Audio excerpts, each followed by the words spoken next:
1장. 착해야만 사랑받는 아이. 착한 사람으로 키워진 나의 첫 기억.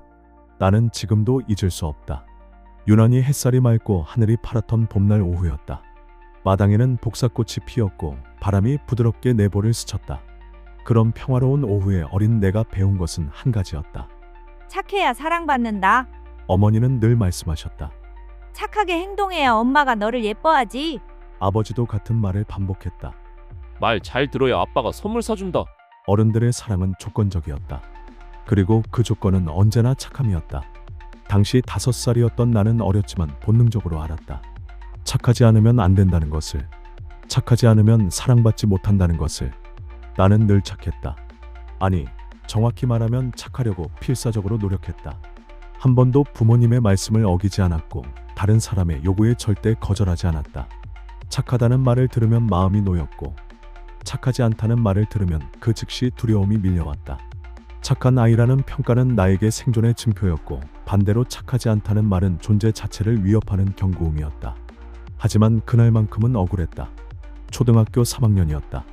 집에 돌아와 보니 방 안이 엉망이었다. 막내 동생이 친구와 놀면서 방을 어질러 놓았던 것이다. 책상 위에 색연필은 바닥에 널브러져 있었고 침대 시트는 구겨져 있었으며 장난감들이 사방에 흩어져 있었다. 어머니가 돌아오자마자 내게 화를 내셨다. 내가 형이 돼서 동생을 똑바로 챙겼어야지. 너는 왜 이렇게 말을 안 들어? 순간 나도 모르게 입을 열었다. 엄마, 내가 그런 게 아니야. 민호가 한 거야. 어머니는 내 말을 듣지 않았다. 동생 탓을 하면 되겠니? 너 형 맞아? 나는 울먹이며 다시 말했다. 진짜 내가 아니라니까. 형이면 책임을 져야지. 누굴 탓하고 있어? 어머니의 목소리는 점점 커졌고 나는 점점 작아졌다. 나는 아무 말도 할 수 없었다. 가슴 속에 무언가가 꿈틀거렸다. 그것은 분명 화였다. 억울함이었다. 하지만 그 감정에는 이름을 붙일 수 없었다. 나는 그 감정을 곧바로 눌러버렸다. 착한 아이는 화를 내면 안 돼. 말을 들어야 사랑받아. 어머니는 내가 잠자리에 들기 전 등을 토닥이며 말했다. 엄마가 우리 아들 사랑하는 거 알지? 착하니까 더 사랑하는 거야. 그 말이 이상하게 마음을 짓눌렀다. 착해야만 사랑받는다는 말이 내 어깨 위에 무거운 짐처럼 얹혔다.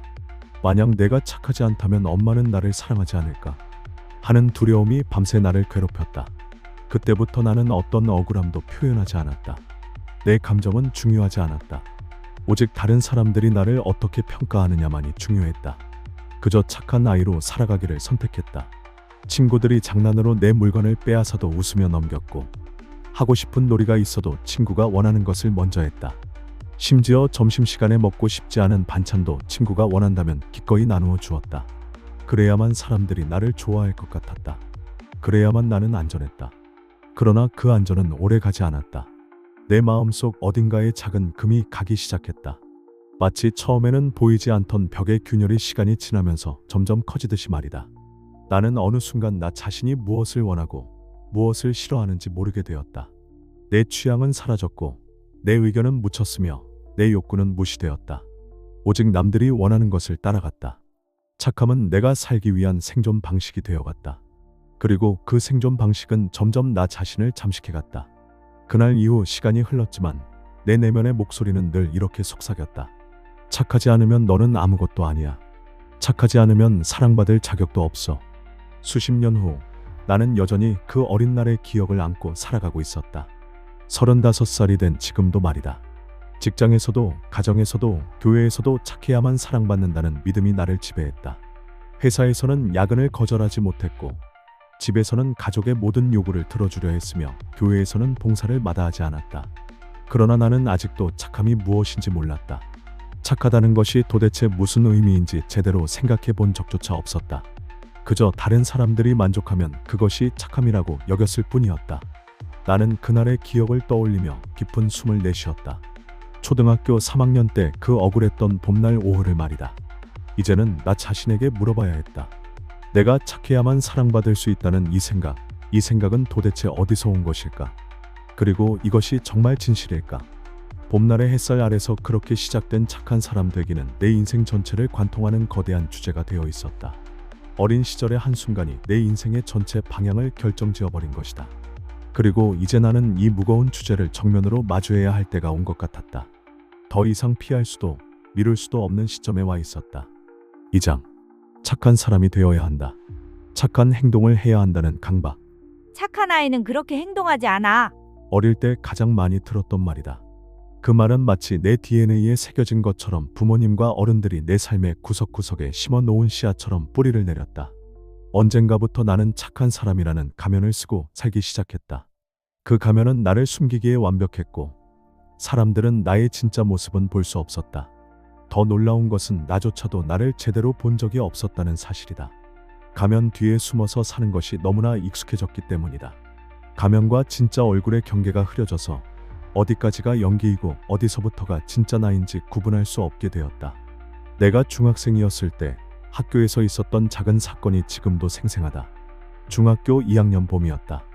나는 성적이 좋고 말도 잘 듣는 모범생이었다. 친구들과 다투는 일이 없었고 교사들이 가장 편하게 여기는 아이였다. 복도에서 만나는 선생님들마다 참 착한 학생이라며 내 머리를 쓰다듬어 주셨다. 어느 날 쉬는 시간에 짝꿍인 민수가 내 책상에서 내 지우개를 집어들었다. 그것은 얼마 전 어머니가 사주신 새 지우개였다.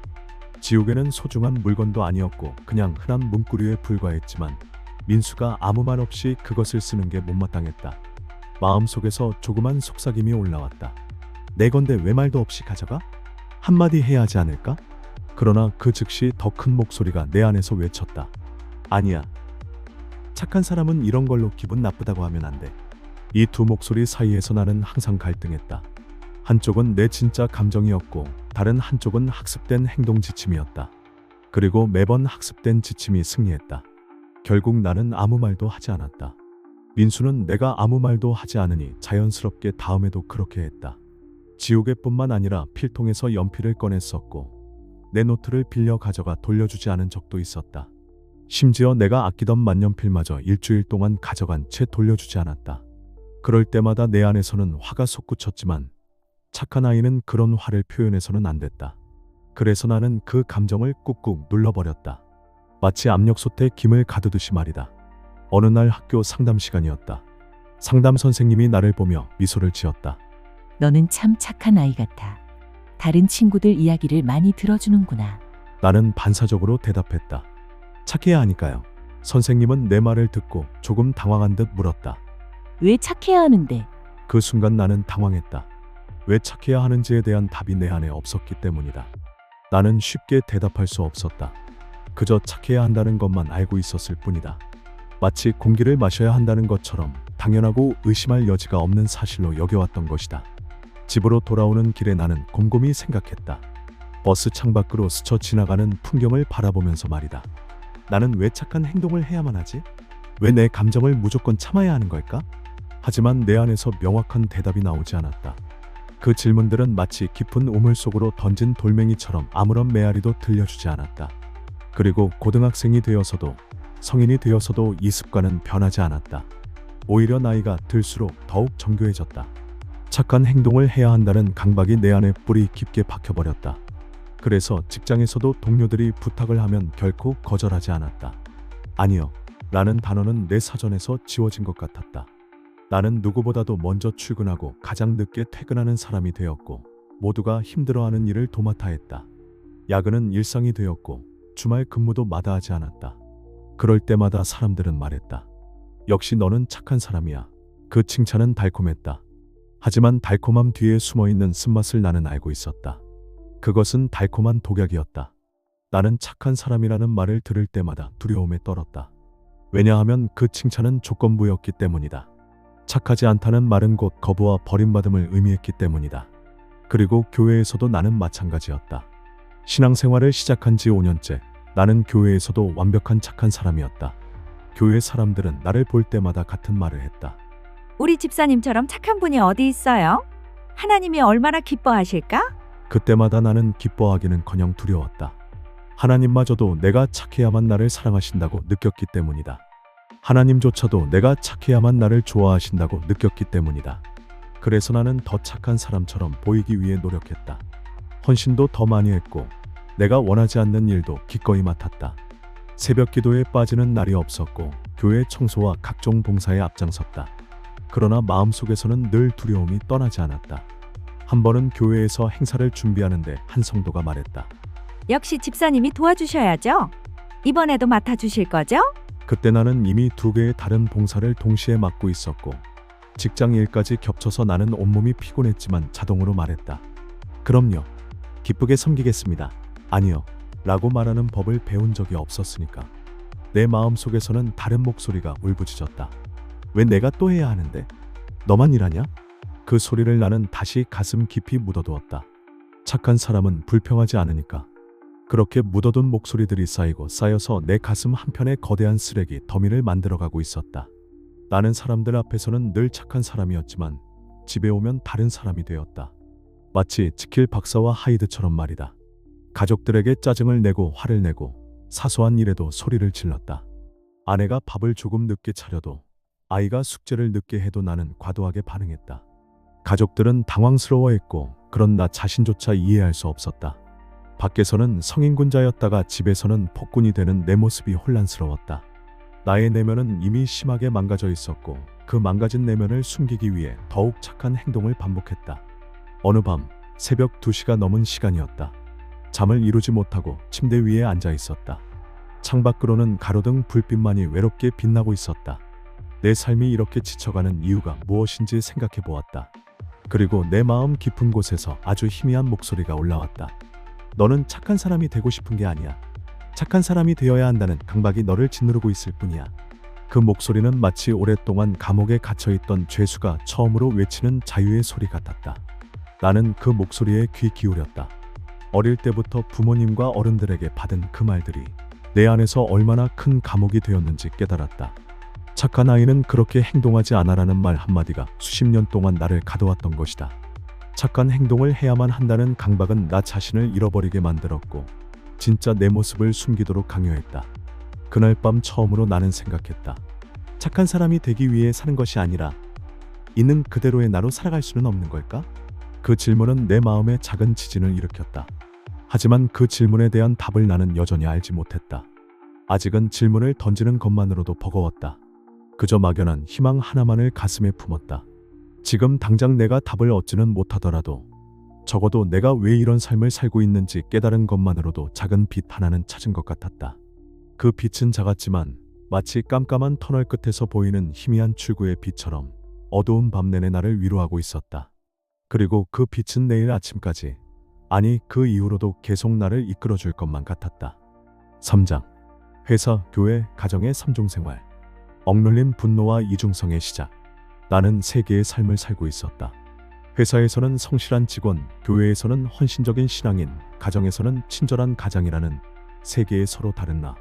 마치 배우가 무대마다 다른 역할을 맡는 것처럼 말이다. 이 모든 것이 착해야 한다는 강박 아래서 만들어진 가면이었다.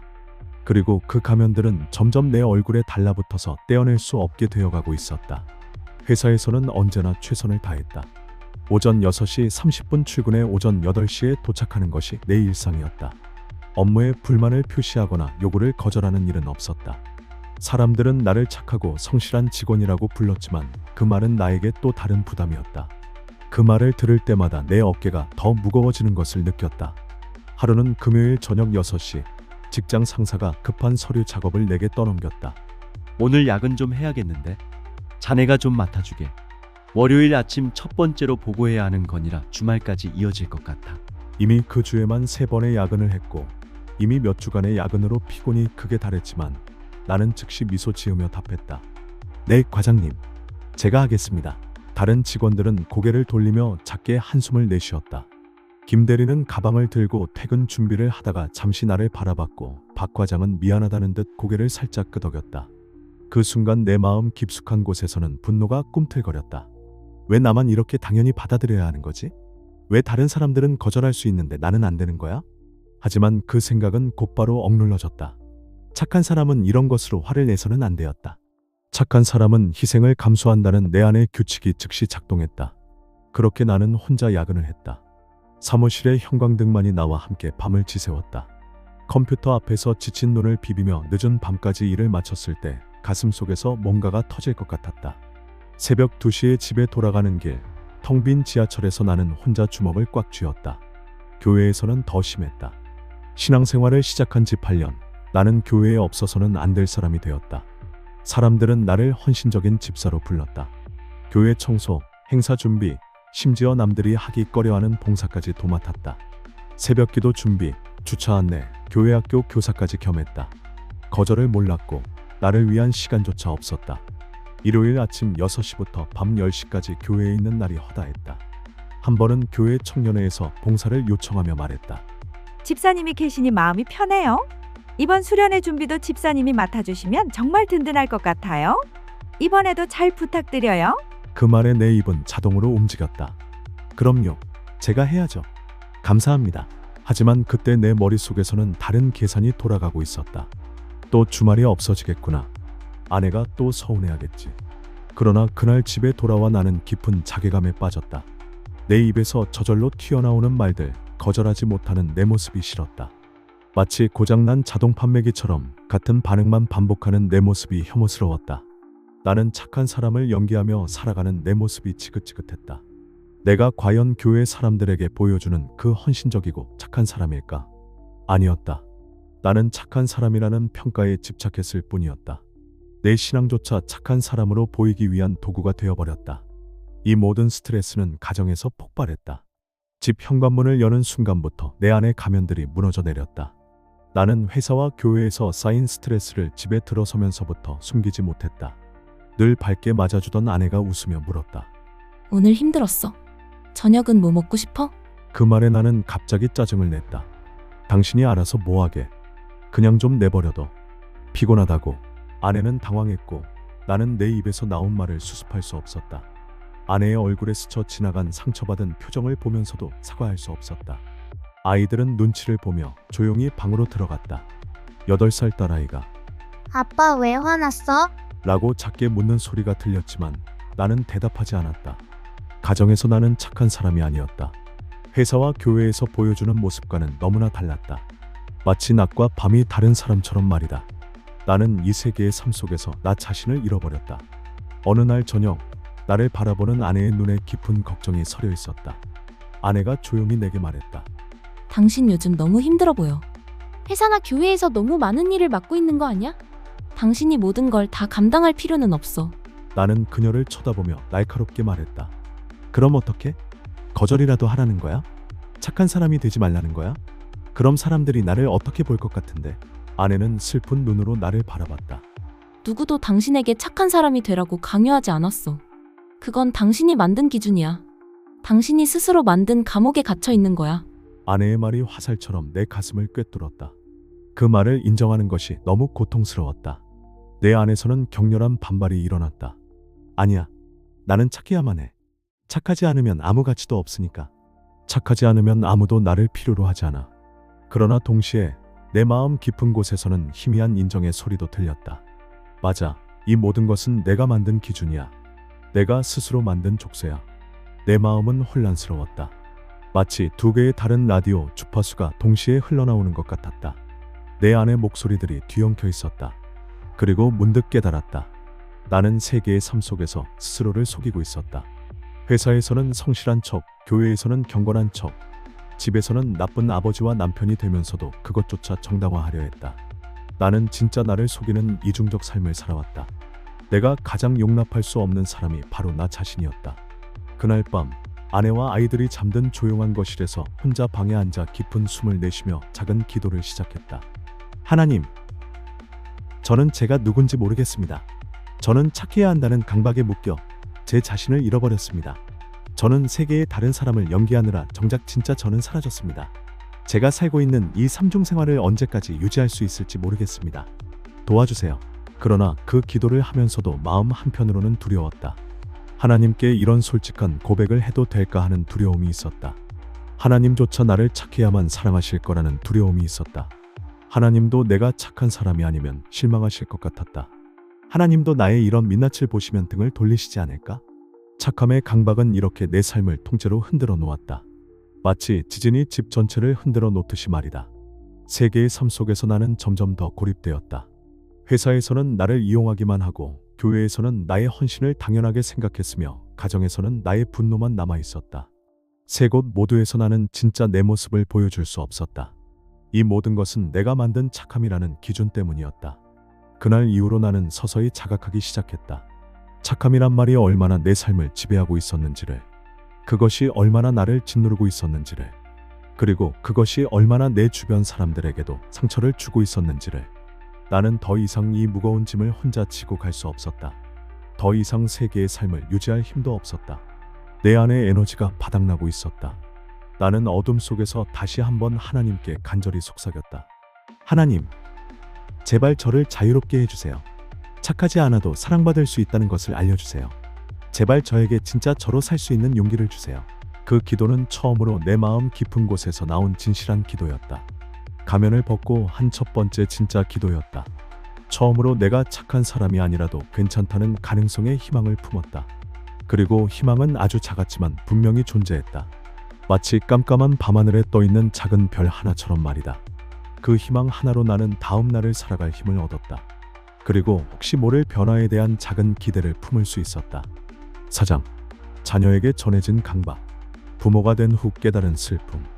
아이들이 커가면서 나는 종종 나의 어린 시절을 떠올렸다. 큰아이가 8살, 둘째가 5살이 되던 해였다.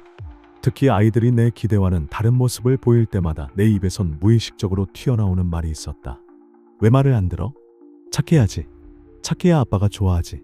그 말을 하는 순간 마치 내 부모님의 목소리가 내 입을 통해 흘러나오는 것 같았다. 아이들은 내가 했던 말 그대로 내 앞에 서 있었다. 마치 30년 전에 내 모습을 보는 것 같았다. 순한 눈망울을 한 둘째 아이는 내 말에 금방 순응하며 말없이 고개를 숙였다. 그 모습이 어린 시절의 내 모습과 너무 닮아 있어서 가슴이 아팠다. 하지만 큰아이는 반응이 달랐다. 어느 날 저녁 식사 후 거실에서 나를 빤히 쳐다보며 말했다. 아빠는 왜 자꾸 착해야 한다고만 해? 나는 그 말을 듣고 순간적으로 당황했다. 그 질문은 마치 시간을 거슬러 올라가 어린 시절에 내가 부모님께 하고 싶었지만 하지 못했던 질문과 똑같았다. 아이의 그 질문은 마치 어린 날에 내가 던졌던 질문과 같았다. 나는 말을 더듬었다. 그야, 착해야 사람들이 좋아하니까. 그 답변을 하면서도 내 안에서는 불안함이 일었다. 이 말이 정말 맞나? 아이는 다시 물었다. 그럼 착하지 않으면 사람들이 싫어해. 아빠도 싫어해. 그 순간 내 안에서는 말로 표현하기 어려운 감정들이 얽혔다. 마치 오래된 상처가 다시 벌어지는 것 같았다. 가슴 한구석에서 통증이 느껴졌다. 아이의 그 질문이 나를 찔렀다. 아이의 맑은 눈동자 속에서 나는 절망적인 갈망을 보았다. 조건 없는 사랑에 대한 갈망을. 나는 그 질문에 제대로 답할 수 없었다. 내가 오랜 세월 믿어온 착하지 않으면 사랑받지 못한다는 믿음이 아이에게도 고스란히 전해지고 있었다는 것을 깨달았기 때문이다. 그날 밤 나는 잠을 이루지 못했다. 침대에 누워 천장의 그림자를 바라보며 내 안에서 떠오르는 질문들을 피해갈 수 없었다. 내가 가장 싫어했던 부모의 모습, 가장 나를 힘들게 했던 그 기준을 나도 아이들에게 강요하고 있구나. 수십 년 동안 고통받았던 그 굴레를 고스란히 내 아이들에게 씌우고 있었구나. 이것은 마치 유전병과 같았다. 보이지 않는 상처가 대를 이어 전해지고 있었다. 나는 아이들에게 내가 받은 강박을 똑같이 심고 있었다. 부모가 되어 처음으로 그것을 자각한 순간이었다. 그 깨달음은 뼈를 애는 것 같은 아픔이었다. 부모로서 내가 아이들에게 준 메시지는 명백했다. 착하지 않으면 너희는 사랑받을 자격이 없어. 그 메시지는 너무나도 익숙한 내 어린 시절의 메시지와 같았다. 마치 낡은 녹음기에서 똑같은 음성이 반복 재생되는 것 같았다. 며칠 후 토요일 오후 아이들이 놀다가 작은 말다툼이 일어났다. 큰아이가 레고로 만든 로봇을 둘째가 큰아이의 장난감을 빼앗아 던져버렸다. 그 로봇은 큰아이가 이틀 동안 정성스럽게 만든 작품이었다. 큰아이는 분노하며 둘째를 밀쳤고 둘째는 울음을 터뜨렸다. 나는 무의식적으로 큰아이를 나무랐다. 너 형이잖아. 형이면 착하게 동생을 양보해야지. 그 말이 내 입에서 나오는 순간 나는 소름이 돋았다. 이것은 30년 전 내가 들었던 바로 그 말이었다. 큰아이의 얼굴이 굳어졌다. 그 눈빛에서 나는 나 자신을 보았다. 분노와 억울함, 그리고 체념이 뒤섞인 그 표정. 어린 시절에 내가 부모에게 받았던 그 부당한 꾸짖음을 고스란히 아이에게 반복하고 있었다. 나는 말문이 막혔다. 큰아이는 눈물이 그렁한 눈으로 나를 빤히 쳐다봤다. 아빠는 항상 나한테만 착하게 행동하라고 해. 그럼 나는 누구한테 양보받아야 해? 나는 언제 착하지 않아도 돼? 그 말은 마치 어둠 속에서 번개가 치는 것 같았다. 순간적으로 모든 것이 선명하게 보였다. 그 말이 내 가슴을 강하게 쳤다. 나는 아이를 안아줄 수도 없었다. 손을 뻗으려다가 멈췄다. 왜냐하면 내가 아이에게 안아줌으로써 내 잘못된 기준을 인정하는 것이 두려웠기 때문이다.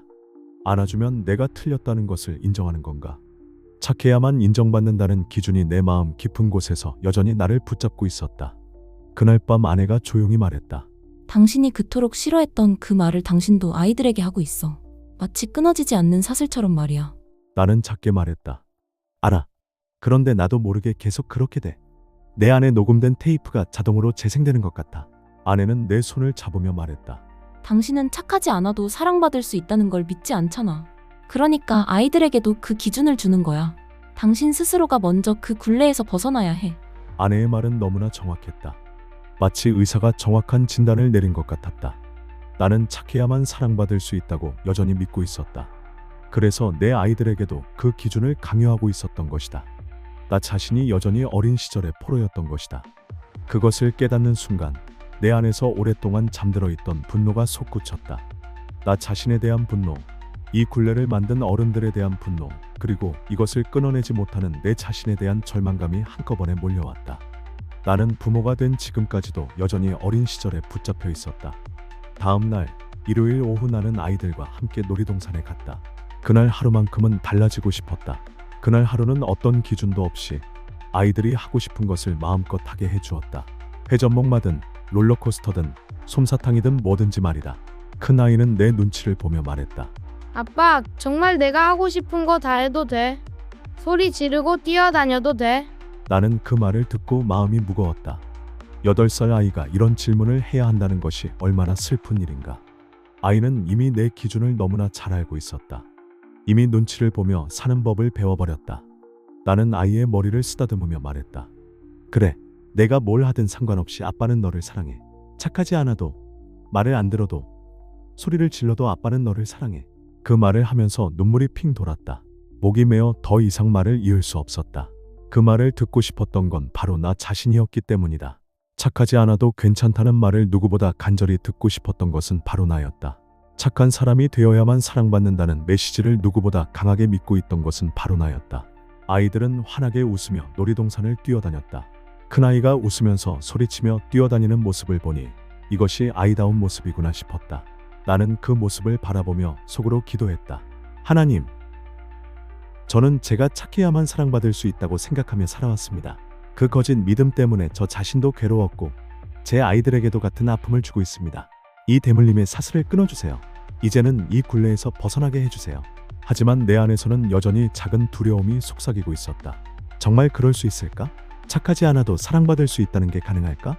수십 년 동안 믿어온 것을 바꾸는 게 정말 가능할까? 그 두려움은 마치 깊은 바다 밑바닥에서 올라오는 차가운 물결 같았다. 그날 이후로 나는 끊임없이 내 자신과 씨름했다. 나는 아이들에게서 내가 만든 강박을 걷어내고 싶었다. 하지만 그것은 마치 내 몸에 박힌 가시를 빼내는 것처럼 고통스러운 일이었다. 하지만 그러기 위해서는 먼저 나 자신이 그 강박에서 자유로워져야 했다. 나는 처음으로 간절하게 그 자유를 원했다.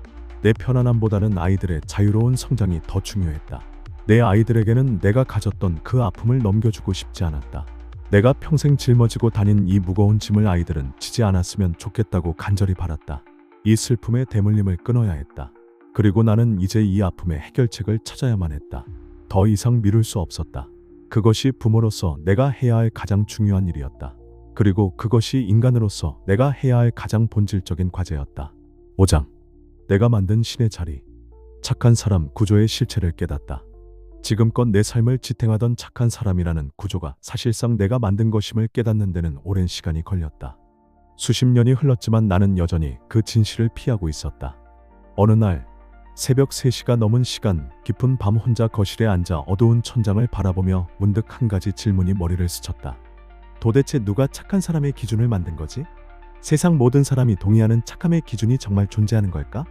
그 질문을 곰곰이 생각해보니 소름이 돋았다. 놀랍게도 대답은 너무나 명료했다. 바로 나 자신이다. 이것은 마치 평생 남의 집인 줄 알고 살았던 곳이 사실은 내가 지은 집이었다는 것을 깨닫는 것과 같았다. 이 사실이 주는 충격은 컸다. 나는 항상 착함이라는 기준이 부모님, 교회, 사회와 같은 외부로부터 주어진 것이라 생각했었다. 마치 자연법칙처럼 변할 수 없는 절대적 기준이라고 여겨왔다. 하지만 사실상 그 기준을 더욱 견고하고 정교하게 만들어 온 사람은 바로 나 자신이었다. 어린 시절 받았던 몇 개의 메시지를 가지고 내가 거대한 성을 쌓아 올린 것이었다. 나는 내 안에서 작은 신을 세워놓고 그 신이 명한 착함의 규칙대로 나 자신과 다른 사람들을 판단하고 정죄해왔다. 회사에서 누군가 내 기대만큼 성실하지 않으면 속으로 그를 비판했다. 어떻게 저렇게 책임감이 없을 수 있지? 사람이라면 마땅히 성실하고 착해야 하는데 저런 사람은 성공할 자격이 없어. 교회에서도 누군가 봉사에 소극적이면 마음으로 정죄했다. 헌신하지 않는 저 사람은 믿음이 약한 사람이야. 저렇게 행동하면 하나님의 복을 받을 자격이 없어. 진짜 신앙인이라면 당연히 그 정도는 해야지. 심지어 거리에서 무단횡단하는 사람을 보아도 속으로 혀를 찼다. 시민으로서 기본도 안 되어 있네. 내가 만든 신은 그렇게 나를 재판관으로 만들었다. 마치 고대 로마의 검투장에서 엄지손가락으로 생사를 결정하는 황제처럼 말이다. 이 신은 착하지 않은 모든 행동을 악으로 규정했고 나는 그것을 단죄하는 위치에 서 있었다. 나는 스스로 도덕의 최고 법관이 되어 있었다. 나는 은연중에 내가 하나님과 같은 자리에 올라 있었다는 것을 깨달았다. 이것을 깨닫자 나는 두려움에 사로잡혔다. 마치 높은 절벽 끝에 서 있다가 발밑을 내려다본 것 같은 두려움이었다. 내가 그토록 열심히 지켜온 착함이란 기준은 결국 내가 스스로 신이 되어서 만들어 놓은 감옥이었다. 그 감옥의 열쇠를 쥐고 있는 것도 감옥을 설계한 것도 바로 나 자신이었다. 하나님과 상관없는 내가 창조한 세계 안에서 나는 끊임없이 나 자신과 타인을 판단하며 살아왔던 것이다. 그 순간 내 안에서 모든 것이 무너져 내리는 것 같았다. 나는 성경을 펼쳤다. 손이 떨려서 책장을 넘기기가 어려웠다. 말씀 속에서 나 자신을 마주하고 싶었다. 진짜 하나님은 어떤 분이신지 알고 싶었다. 로마서를 읽던 중 바울의 말씀이 눈에 들어왔다. 의인은 없나니 하나도 없으며 로마서 3장 10절. 이 말씀이 내 가슴을 찔렀다. 내가 만든 기준으로 보면 세상에 착한 사람은 없었다. 나조차도 내가 만든 그 완벽한 기준을 지키지 못하는 날이 허다했다. 나조차도 그 기준을 완벽히 지키지 못했다. 그런데 왜 나는 나 자신을 의롭다 여기고 다른 사람들을 정죄했을까? 왜 나는 실패한 신이 되어서도 계속 심판대에 앉아 있었을까? 이 질문이 내 마음을 흔들었다. 그리고 다시 눈을 돌렸을 때 나는 복음의 핵심을 담고 있는 구절에 멈춰섰다. 영접하는 자, 곧 그 이름을 믿는 자들에게는 하나님의 자녀가 되는 권세를 주셨으니. 요한복음 1장 12절. 모든 사람이 죄를 범하였음에 하나님의 영광에 이르지 못하더니 그리스도 예수 안에 있는 속량으로 말미암아 하나님의 은혜로 값없이 의롭다 하심을 얻은 자 되었느니라.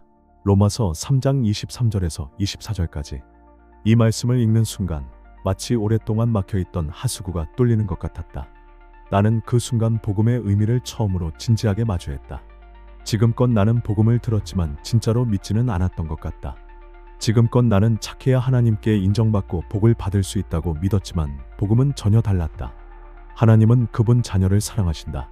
하나님은 내가 착하든 착하지 않든 관계없이 나를 자녀이기 때문에 사랑하신다. 내가 완벽하지 않아도, 내가 실패해도, 내가 화를 내고 짜증을 내도 하나님의 사랑은 변하지 않는다. 내가 하나님의 자녀이기 때문이다. 이것은 혁명적인 발견이었다. 이 단순한 진리가 내 마음 깊은 곳까지 들어왔다. 마치 차가운 겨울밤의 따뜻한 온수가 몸에 퍼지는 것 같았다. 내게 필요한 것은 착한 행동이 아니라 내가 할 수 없는 십자가에서 이루신 그리스도의 죽으심 때문이었다.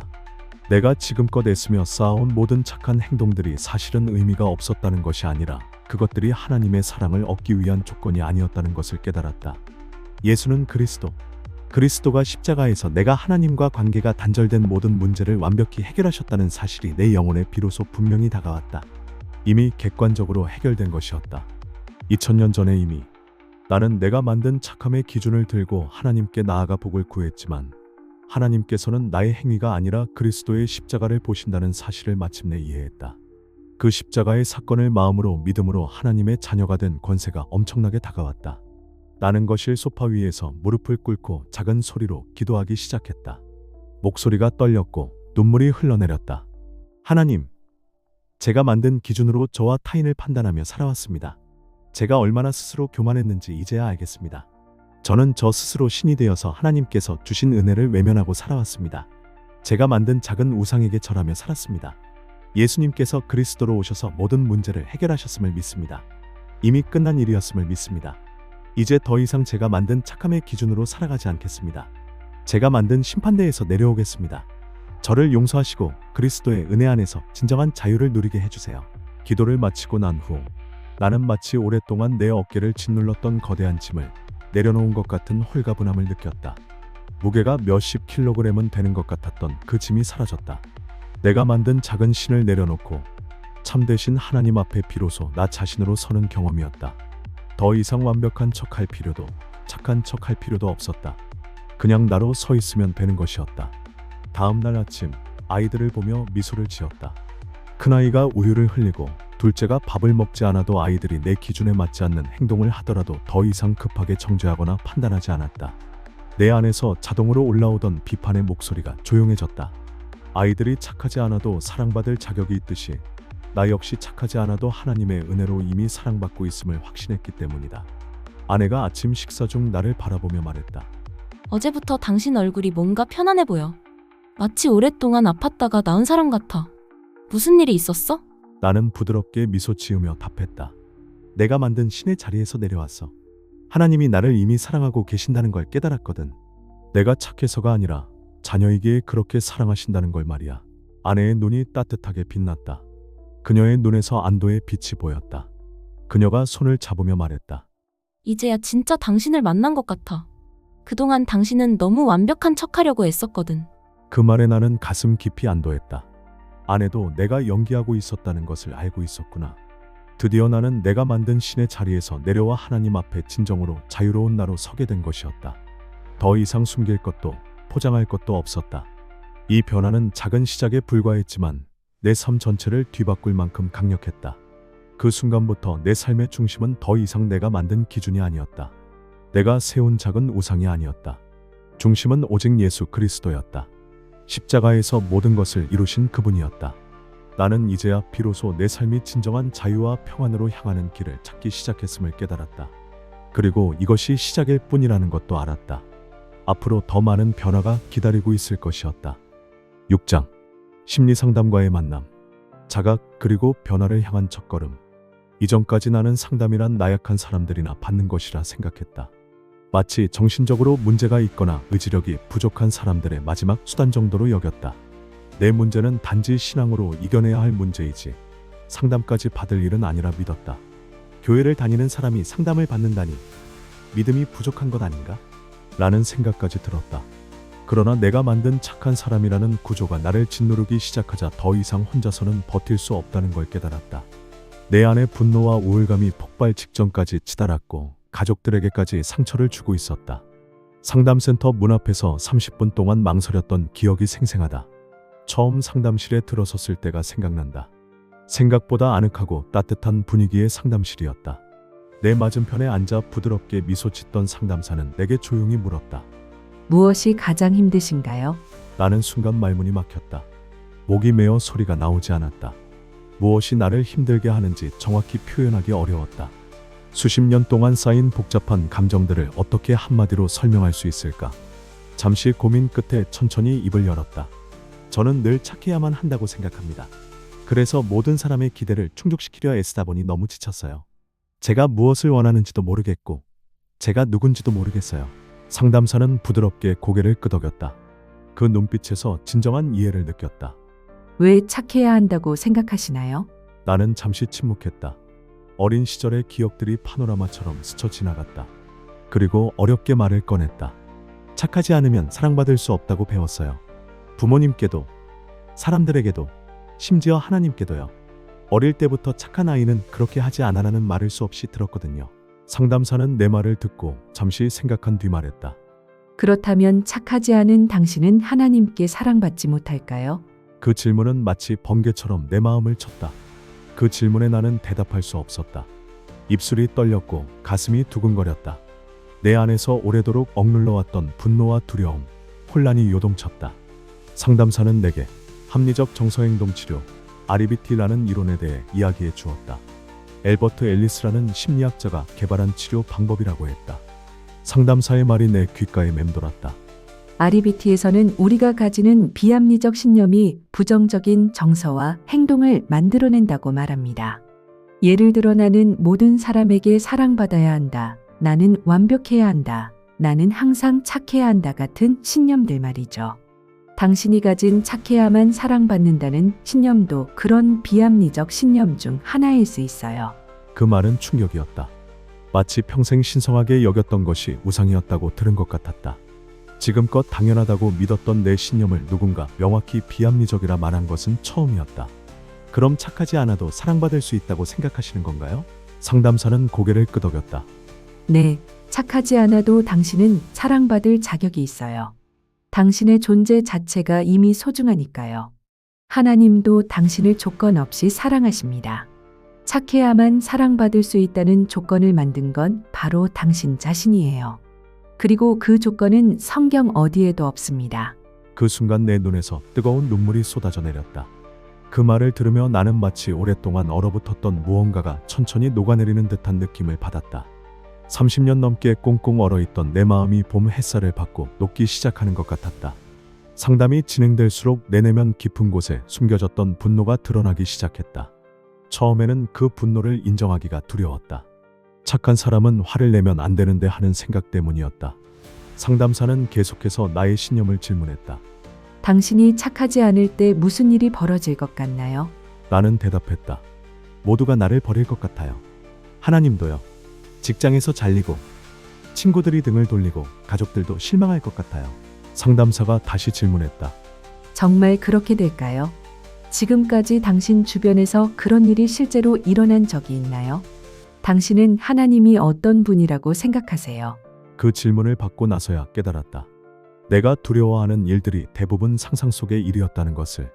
그 순간 나는 내가 만들어 놓은 하나님의 모습이 얼마나 왜곡된 것이었는지를 깨달았다. 내가 알고 있던 하나님은 나를 항상 평가하고 정죄하는 하나님이었다. 마치 엄격한 시험관처럼 내 행동을 채점하는 하나님이었다. 하지만 그것은 내가 만든 하나님의 모습이었다. 정말 하나님이 나를 조건 없이 사랑하실까요? 제가 실수하고 화내고 이기적일 때도요? 상담사가 나를 바라보며 부드럽게 미소 지었다. 하나님은 이미 그리스도이신 예수님을 통해 당신을 조건 없이 사랑하셨습니다. 십자가가 바로 그 증거죠. 그 증거를 마음으로 믿는 사람에게 하나님의 자녀가 되는 권세를 주셨어요. 당신이 이 말씀을 마음에 믿는다면 하나님은 당신이 착한 사람이 아니어도 당신이 부족하고 연약해도 있는 그대로 사랑하세요. 당신이 완벽하지 않다는 것을 아시면서도 말이에요. 하나님이 사랑하시는 이유는 당신이 착하기 때문이 아니라 그분이 당신을 창조하시고 당신을 자녀로 삼으셨기 때문입니다. 그 말을 들으며 내 가슴 깊은 곳에서 무언가가 터져나왔다. 그 말을 들으며 내 눈에서 조용히 눈물이 흘러내렸다. 이번에는 슬픔의 눈물이 아니라 해방의 눈물이었다. 지금까지 내가 하나님께 받은 사랑이 조건적인 사랑이라고 생각했던 나의 어리석음이 보였다. 내가 얼마나 하나님을 오해하고 있었는지, 얼마나 복음을 왜곡해서 받아들이고 있었는지 깨달았다. 나는 그 순간 처음으로 진정한 복음의 본질을 이해하기 시작했다. 상담을 마치고 돌아오는 길, 버스 창밖으로 보이는 세상이 다르게 느껴졌다. 나는 깊이 묻어두었던 내 안의 분노와 두려움을 천천히 인정하기 시작했다. 이런 감정을 가져도 괜찮구나. 이것도 나의 일부구나. 집에 도착해 거울 앞에 섰다. 그 거울 속에 내 모습은 낯설었다. 눈이 조금 더 맑아 보였고 얼굴 표정이 더 편안해 보였다. 처음으로 나 자신에게 말했다. 나는 착하지 않아도 사랑받을 수 있어. 나는 완벽하지 않아도 괜찮은 사람이야. 그 말을 입 밖으로 내뱉으니 가슴 속에서 깊은 안도감이 느껴졌다. 마치 오랫동안 숨을 참고 있다가 처음으로 깊이 숨을 쉬는 것 같았다. 더 이상 내 안에 감춰져 있던 분노와 두려움을 부정하거나 억누르지 않아도 되었다. 나는 처음으로 내 감정을 솔직히 인정하고 표현할 수 있었다. 며칠 후 화요일 오후 회사에서 한 동료가 내게 추가 업무를 부탁했다. 그것은 원래 그의 담당 업무였지만 그는 개인적인 약속 때문에 나에게 미루려 했다. 평소라면 아무 생각 없이 받아들였겠지만 이번엔 달랐다. 내 안에서 자동으로 예스하고 말하려던 입이 멈췄다. 나는 차분히 동료에게 말했다. 미안해요. 이번에는 제가 좀 어렵겠네요. 저도 오늘 일찍 퇴근해야 할 일이 있어서요. 동료는 놀란 눈으로 나를 보았다. 아마 내가 거절할 줄은 몰랐을 것이다. 하지만 더 이상 두렵지 않았다. 심장이 두근거리긴 했지만 그것은 새로운 시도에 대한 긴장이었지 두려움은 아니었다. 거절하는 내가 나쁜 사람이 아니라는 걸 알았기 때문이다. 그날 저녁 아내는 놀란 얼굴로 내게 물었다. 당신 정말 그 부탁을 거절했어? 김 과장이 무슨 반응을 보였어? 나는 편안하게 미소 지었다. 응, 그리고 괜찮았어. 생각보다 하늘이 무너지지도 않았고 저를 나쁘게 보지도 않더라. 거절해도 나는 괜찮은 사람이고 하나님께 여전히 사랑받는 사람이니까. 아내가 나를 안아주며 말했다. 드디어 당신이 자유로워지는 걸 보네. 이런 당신이 더 매력적이야. 그 말을 들으니 가슴이 따뜻해졌다. 그 순간 나는 내 마음이 진정한 변화를 향해 첫걸음을 내디뎠다는 것을 알았다. 나는 더 이상 내가 만든 착한 사람의 틀에 갇혀 있지 않았다. 그 답답했던 상자에서 나와 넓은 세상을 보기 시작했다.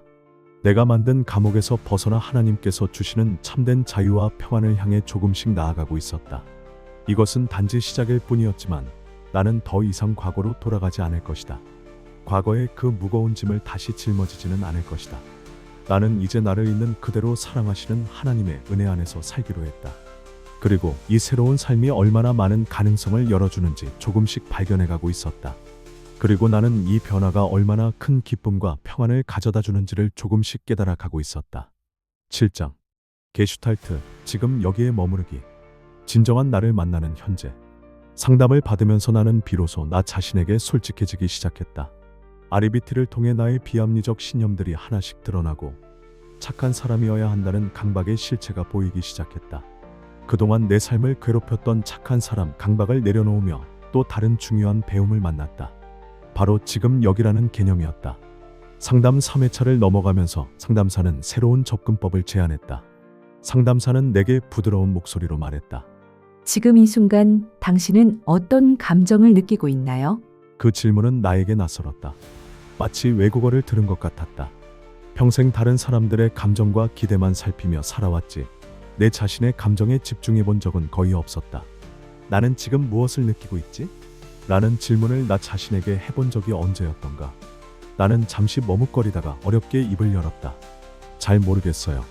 그냥 좀 어색해요. 감정을 들여다본다는 게 익숙하지 않아서요. 상담사는 미소를 지으며 말했다. 괜찮아요. 감정을 모르는 것도 하나의 감정 상태입니다. 한번 천천히 지금 이 순간 당신의 몸과 마음이 무엇을 느끼는지 주의 깊게 살펴볼까요? 먼저 호흡부터 관찰해 보세요. 나는 처음으로 내 숨소리에 귀를 기울였다. 나는 조용히 눈을 감았다. 처음에는 어색했지만 천천히 숨을 들이마시고 내쉬는 사이 내 안의 작은 움직임들이 느껴지기 시작했다. 마치 오랫동안 잠들어 있던 센서들이 하나씩 깨어나는 것 같았다. 가슴이 답답했고 어깨는 뻐근했다. 아주 작은 긴장감이 손끝에서 느껴졌다. 그리고 목구멍 어딘가에 무언가 걸린 듯한 답답함도 있었다. 지금 어떤 감정이 떠오르나요? 나는 숨을 천천히 내쉬며 말했다. 두려움이요. 그리고 슬픔도 조금. 내가 나를 직면하는 게 두려워요. 수십 년 동안 외면해왔던 나 자신을 마주하는 게 무서워요. 상담사는 고개를 끄덕였다. 당신이 늘 착해야 한다고 믿으며 살아왔잖아요. 그 믿음을 내려놓으면 어떤 일이 벌어질까 두려운 거죠. 그 뒤에 숨어있는 진짜 당신을 마주하는 게 무서운 거고요. 나는 조용히 고개를 끄덕였다. 두려움을 인정하니 오히려 마음이 한결 편해졌다. 두려움이 명확히 인식되자 오히려 내 마음이 조금씩 편해졌다. 그동안 모호하게 불안했던 것들이 구체적인 이름을 얻자 다루기 쉬워졌다. 상담사는 내게 게슈탈트 심리치료에 대해 설명했다. 게슈탈트 상담에서는 과거의 상처나 미래의 불안보다 현재의 경험과 감정에 집중합니다. 프리츠 펄스라는 심리학자가 개발한 방법인데 지금 여기 here and now를 매우 중요하게 여겨요. 지금 여기에 충실하면 자신이 진정으로 원하는 것이 무엇인지 그리고 어떻게 살아가야 할지 더 명확히 볼 수 있게 됩니다. 상담사의 말이 나를 사로잡았다. 과거에 매달리거나 미래를 걱정하는 대신 지금 이 순간에 집중한다는 것. 이것이야말로 내가 놓치고 살았던 것이었다. 나는 지금껏 과거의 상처와 미래의 불안을 피하려 착한 사람이라는 가면 뒤에 숨어 있었다. 어린 시절의 상처를 회피하고 미래에 대한 불안 때문에 현재를 제대로 살지 못했다. 그 순간 상담사가 다시 말했다. 지금 이 순간 당신은 무엇을 원하나요? 과거도 미래도 잠시 내려놓고 오직 지금 이 자리에서 당신이 진정 원하는 것은 무엇인가요? 그 질문은 마치 오랫동안 닫혀있던 문을 여는 열쇠 같았다. 그 질문에 나도 모르게 눈물이 고였다. 목이 메어 한동안 말을 할 수 없었다. 처음으로 누군가가 내게 정말로 원하는 것이 무엇인지 물었다. 평생 누군가의 기대, 누군가의 요구, 누군가의 평가만 신경 쓰며 살았는데 정작 내가 무엇을 원하는지는 아무도 묻지 않았다. 나는 떨리는 목소리로 대답했다. 저는 진짜 나로 살고 싶어요. 다른 사람들의 기대에 맞추는 삶이 아니라 있는 그대로의 나를 만나고 싶어요. 제가 누군지 알고 싶어요. 제가 정말 좋아하는 게 무엇인지, 제가 진짜 원하는 게 무엇인지 알고 싶어요.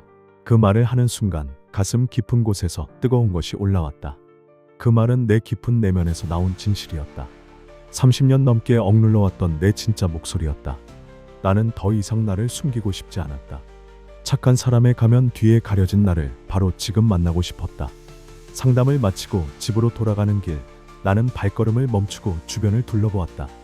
버스에서 내려 집까지 걸어가는 10분 정도의 길이었다. 지금까지 나는 이런 순간을 제대로 느껴본 적이 없었다. 늘 다음 일정, 다음 해야 할 일만 생각하며 바쁘게 달려왔다. 머릿속은 항상 해야 할 일 목록으로 가득했다. 하지만 지금 이 순간 나는 발 아래의 길을, 하늘 위의 구름을, 나무 사이로 부는 바람을 온전히 느끼고 있었다. 아스팔트 위에 떨어진 은행잎들, 가로등에 걸린 작은 거미줄, 멀리서 들려오는 아이들의 웃음소리까지도 새롭게 보였다. 그때 깨달았다.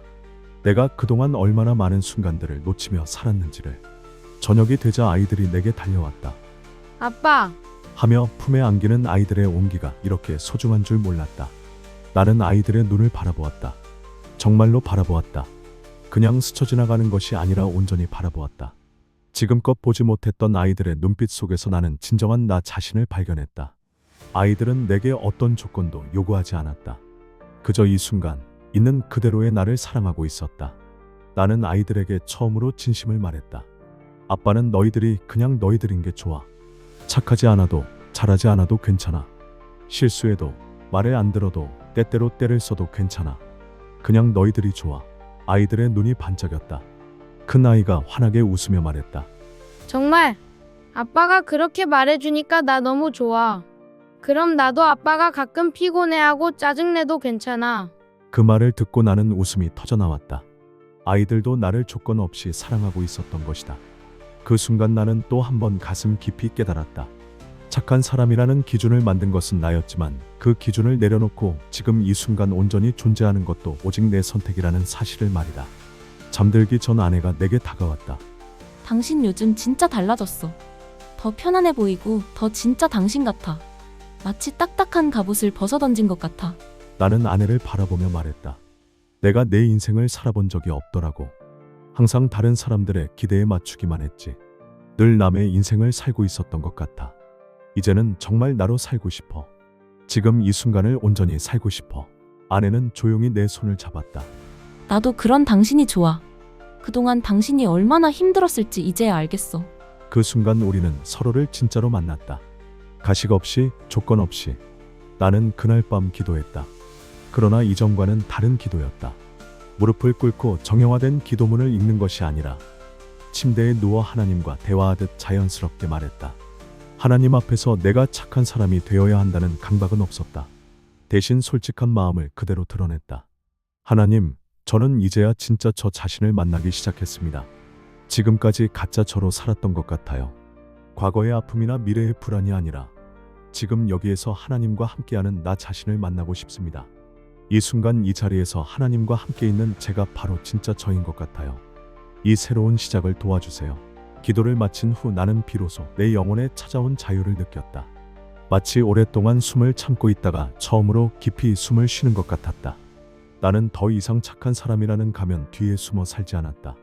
지금 이 순간 여기에서 존재하는 내가 진정한 나 자신이었다. 과거의 상처도 미래의 불안도 잠시 내려놓고 지금 이 순간 하나님 앞에 서 있는 나 자신을 온전히 받아들일 수 있었다. 나는 이제 비로소 진정한 삶의 기쁨과 평안을 향해 한 걸음 더 다가서고 있었다. 그리고 이런 삶이 가능하다는 것, 이런 순간들이 내 일상이 될 수 있다는 것에 깊은 감사를 느꼈다. 8장. 착하지 않아도 사랑받을 수 있는 복음 안에서의 진정한 회복. 내 삶에 오랫동안 나를 지배했던 착한 사람의 강박이 무너지자 그 자리에 진정한 복음이 들어오기 시작했다. 마치 오래된 건물이 철거된 자리에 새로운 집이 들어서는 것 같았다. 그 복음은 아주 단순한 진리였다. 하나님은 내가 착하지 않아도 나를 사랑하신다. 하지만 이 단순한 진리를 진정으로 내 것으로 받아들이기까지는 오랜 시간이 걸렸다. 마치 외국어를 배우는 것처럼 머리로는 이해했지만 가슴으로 받아들이기까지는 별도의 과정이 필요했다. 나는 이제야 비로소 이 사실을 믿기 시작했다. 어느 일요일 아침이었다. 평소보다 일찍 일어나 교회에 갔다. 한 주일 아침이었다. 교회에서 예배를 드리고 있었는데 로마서 5장을 본문으로 하는 목사님의 말씀이 내 마음을 강하게 두드렸다. 하나님은 우리의 선한 행위를 보고 사랑하시는 것이 아니라 그리스도의 십자가를 보시고 우리를 사랑하십니다. 로마서 5장 8절 말씀처럼 우리가 아직 죄인 되었을 때 그리스도께서 우리를 위하여 죽으셨습니다. 우리가 착해서가 아니라 우리가 죄인일 때 말입니다. 그 순간 마치 번개가 치는 것 같았다. 그 순간 내 가슴 깊은 곳에서 뭔가가 터졌다. 수십 년 동안 꽁꽁 얼어붙어 있던 무언가가 한순간에 녹아내렸다. 내 눈에서 조용히 눈물이 흘러내렸다. 주변 사람들이 볼까봐 고개를 숙였지만 눈물을 멈출 수 없었다. 착하지 않으면 사랑받을 수 없다는 강박을 안고 살아왔던 내 삶이 사실 하나님과 아무 상관없었다는 걸 깨달았다. 내가 만든 조건이었을 뿐 하나님은 그런 조건을 단 한 번도 말씀하신 적이 없었다. 집에 돌아와 혼자 방에 앉아 생각했다. 늘 앉던 책상 앞 의자에 앉아 창밖을 바라보며 내 인생을 돌아보니 나는 지금껏 착해야 한다는 기준으로 나 자신과 모든 사람을 판단하며 살아왔다. 마치 내가 하나님이라도 된 것처럼 말이다. 그런데 하나님은 그 기준을 결코 요구하지 않으셨다. 성경 어디에도 착해야 사랑받는다는 말씀은 없었다. 하나님이 나를 사랑하시는 이유는 내가 착하기 때문이 아니라 예수 그리스도께서 나를 위해 십자가에서 모든 것을 이미 이루셨기 때문이었다. 그때 깨달았다. 내가 그동안 복음이 아닌 다른 것을 믿고 있었다는 것을. 나는 조용히 입술을 열었다. 예수님, 당신은 그리스도입니다. 제 인생의 모든 문제, 하나님과의 단절된 모든 관계를 십자가에서 이미 해결하셨음을 믿습니다. 완전히, 완벽하게 해결하셨음을 믿습니다. 제가 더 이상 착한 사람이 아니어도 당신은 저를 사랑하신다는 것을 이제야 확실히 압니다. 제가 화를 내고 실수하고 이기적이어도 그 사랑은 변하지 않는다는 것을 믿습니다. 나는 이 고백을 하면서 내 삶에 무거운 짐이 내려지는 것을 느꼈다. 마치 수십 킬로그램의 짐을 등에 지고 오르막길을 걷다가 그 짐을 내려놓는 것 같았다. 그리고 이 새로운 복음의 자유를 나 혼자만 누릴 수 없었다. 이 좋은 소식을 혼자 간직할 수는 없었다. 나는 가족들에게도 이것을 전하고 싶었다. 그날 저녁 아이들이 숙제를 마치고 가족들이 둘러앉은 자리에서 나는 조용히 말을 꺼냈다. 내가 지금껏 너희들에게 착해야 한다고만 이야기했던 것 정말 미안하다. 아빠가 잘못 생각하고 있었어. 이제야 깨달았어.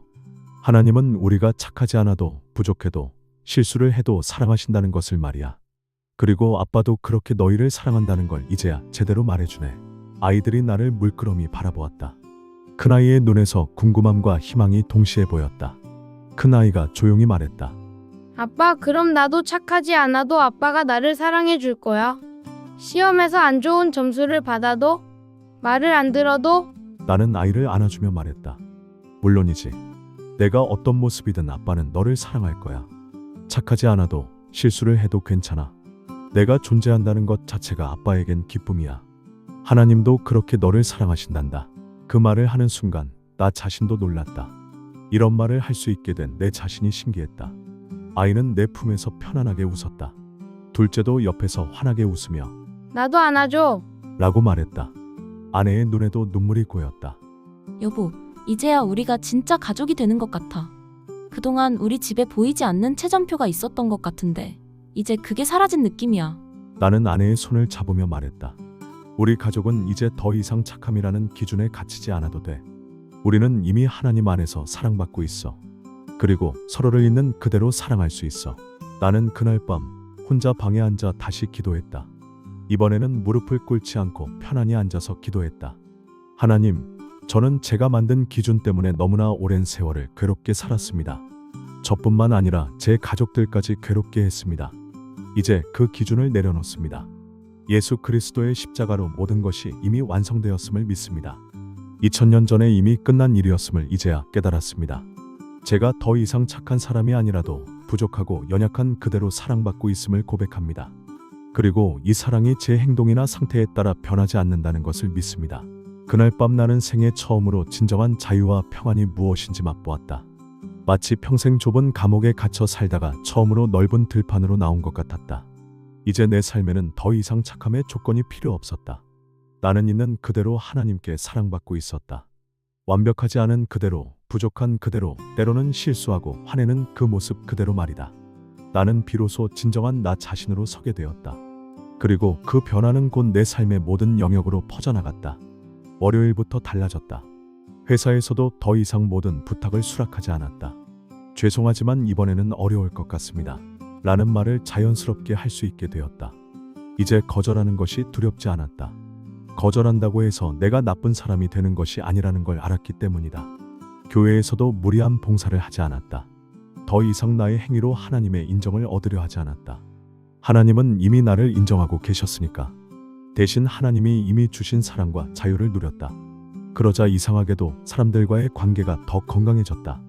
진정한 나로 존재하니 다른 사람들도 더 편안하게 나를 대하기 시작했다. 진정한 나로 존재할 때 다른 사람들도 나를 진심으로 존중하고 이해하기 시작했다. 억지로 만들어낸 착함이 아니라 자연스럽게 흘러나오는 진정성이 사람들에게 더 깊은 인상을 주었다. 내 삶에 비로소 진정한 기쁨이 찾아왔다. 아침에 일어날 때도, 일할 때도, 가족과 시간을 보낼 때도 이전과는 다른 가벼움과 자유로움이 있었다. 이 모든 것이 가능했던 이유는 단 하나였다. 예수는 그리스도.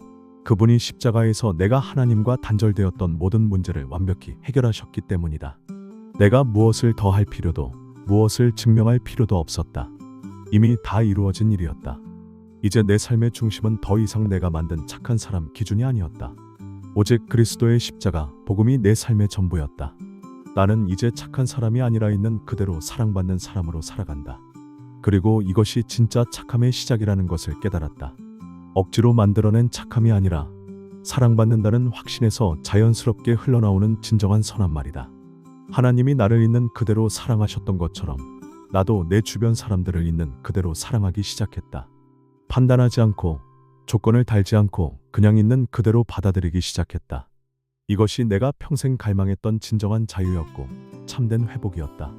그날 이후로 나는 복음 안에서 매일 조금씩 더 깊은 평안을 누리고 있다. 아직도 가끔 옛 습관이 고개를 들 때가 있지만 이제는 그런 순간들도 금세 알아차리고 다시 복음으로 돌아갈 수 있다. 착하지 않아도 사랑받는다는 이 놀라운 진리를 나는 내 평생의 보물로 간직하며 살아갈 것이다. 이 진리가 내 삶의 나침반이 되어 어떤 상황에서도 나를 올바른 길로 인도할 것이다. 이 복음이야말로 내 삶의 진정한 전환점이었다. 그리고 이것은 끝이 아니라 새로운 시작이었다.